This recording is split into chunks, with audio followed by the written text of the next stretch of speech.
Father?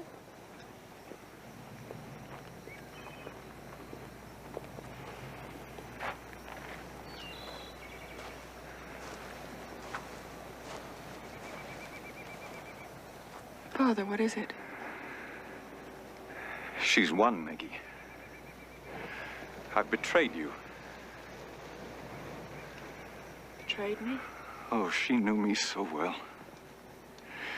She knew if she stripped you of everything, I'd have no choice. But no. She made sure you'd neither want for anything nor have anything either. All your life, you'll have to look to me. I don't understand. Oh, you'll be respectable, even socially admissible, but you'll never quite be Miss Cleary. Never quite be one of them. I don't want to be one of them. To be stupid and vicious and cruel like Miss Carmichael. How could you even think of that, Father? Oh, Meggie, don't call me Father.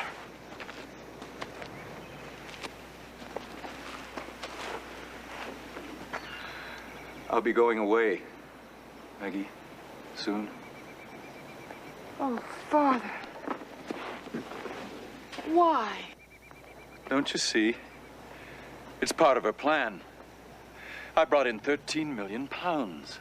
And a holy priest who's brought in 13 million pounds will not be left to languish here in the back of beyond.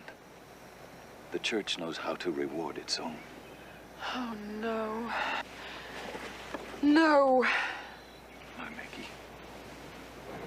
It's better this way. How can it be better? To take away what I love most in the world. And better for me.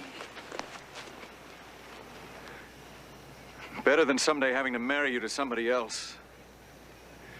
Better than staying here to watch you change into something I can never have.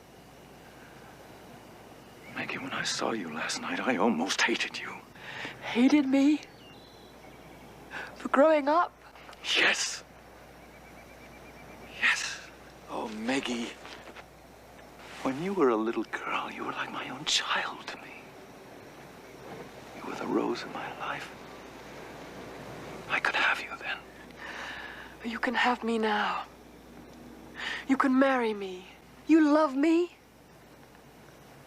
But I love God more.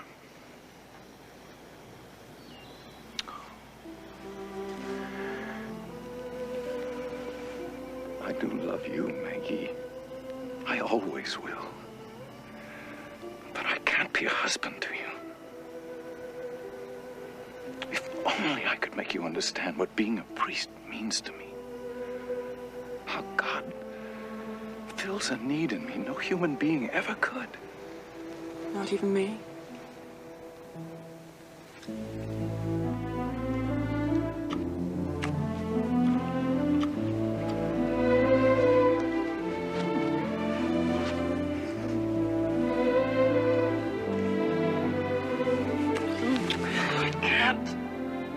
I can't.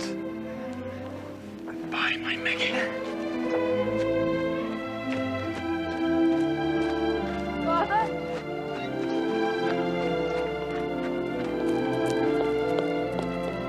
Father!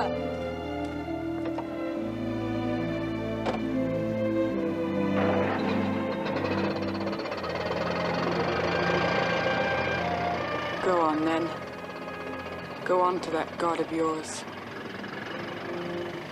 You'll come back to me. Because I'm the one who loves you.